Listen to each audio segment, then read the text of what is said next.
Students, आप लोग question number 5 को ध्यान से देखिए। क्वेश्चन नंबर 5 में क्या कहा जा रहा है।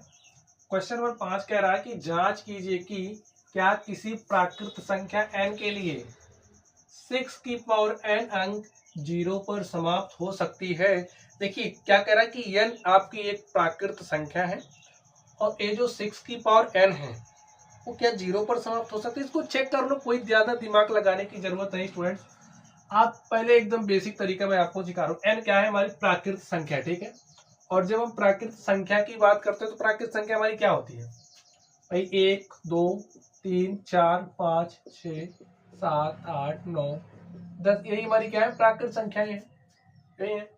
अब यहाँ पर n के स्थान पर आप 1 रख के देखिए क्या आएगा। n के स्थान पर 1 रखा तो 6 आया। अगर n के स्थान पर 2 रखोगे 6 6 के 36। n के स्थान पर आपने 3 रख दिया, देखिए 6 6 के 36 छक्के 216। n के अगर स्थान पर आप 5 रख दोगे तब भी स्टूडेंट्स 0 पर समाप्त नहीं होगा। अब आप सोच रहे होंगे 10 रख दोगे, तो रख कर देख लेना 6 की पावर 10 पर भी ये जो संख्या है वो 0, 6 की पावर 10 आपने समझ ही ले लिया ऐसे। तब भी जो भी संख्या आपको मिलेगी, जैसे आपने इसको लिखा, तो जो भी इकाई का अंक होगा वो 0 पर समाप्त नहीं होगी।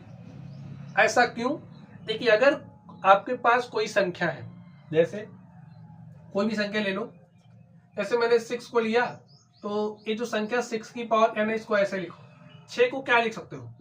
2 गुणे, देखिए इस 6 को हमने अभाज्य संख्याओं के गुणनखंडों के रूप में लिख दिया, ठीक है, गुणनफल के रूप में लिख दिया, अभाज्य संख्याओं के गुणनफल के रूप में लिख दिया। 2 गुणे 6 की पावर n। स्टूडेंट्स वही संख्या 0 पर समाप्त हो सकती है। कौन सी?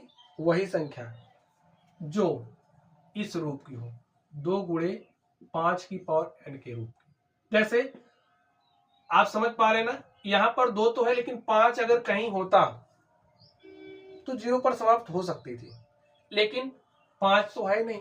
यहां पर देख लीजिए 3 है, इसलिए नहीं होगी। चलिए कोई संख्या लेकर के मैं आपको दिखाता हूं। चलिए हमने एक संख्या ले ली, 10 ले लें, क्योंकि 10 को आप लिख सकते हो 2 गुणे 5। अब अगर यहां पर हमने n लिख दिया तो यहां पर n, ठीक है। ये जो संख्या 10 थी, संख्या 10 को हमने अभाज्य संख्याओं के गुणनफल के रूप में लिख दिया, ठीक है। अब n के मान को आप लीजिए। चलिए हमने n के मान को 1 ले लिया, तो n के मान को हमने 1 लिया, तो 2 गुणे 5 की पावर 1, 2 5 10, देखिए 0 पर समाप्त हो रही ना।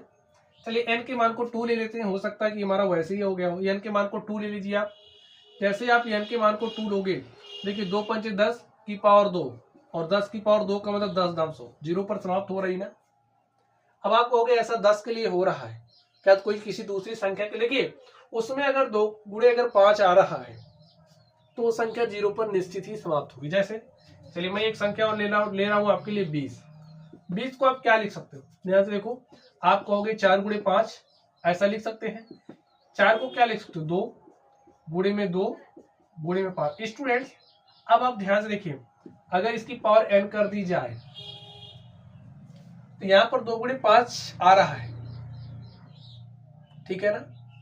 अब n के मान को आप 1 प्राकृत संख्या ले लो, 1 2 3 4 5 6।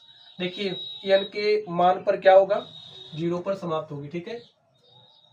हमें यही बताना था किसी प्राकृत संख्या n के लिए 6 पावर n अंक 0 पर समाप्त हो सकती है, तो लिख दीजिए नहीं।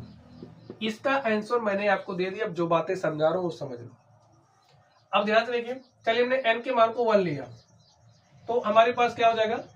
2 गुणे 2, 2 गुणे 2 गुणे 5 की पावर 1, 2 दूनी 4 5 20 की पावर 1 अर्थात 20 इकाई। देखिए 0 पर समाप्त हो रही ना।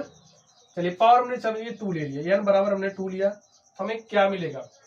ध्यान से देखिए, 2 गुणे में 2 गुणे में 5 की पावर 2, 2 दूनी 4 5 20 की पावर 2 और 20 की पावर 2 का मतलब 20 20 में 400।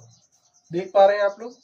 तो इसी बात को ध्यान में रखना, 0 पर तभी समाप्त होगी जब उसमें 2 गुणे 5 होगा, ठीक है। 2 गुणे 5 की पावर n के रूप, n उसके अभाज्य गुणनखंड में है। बात समझ गए ना? चलिए इस तरीके से जो हमारा क्वेश्चन था हम लोगों ने इसको सॉल्व कर लिया है। और ये जो हमारा क्वेश्चन था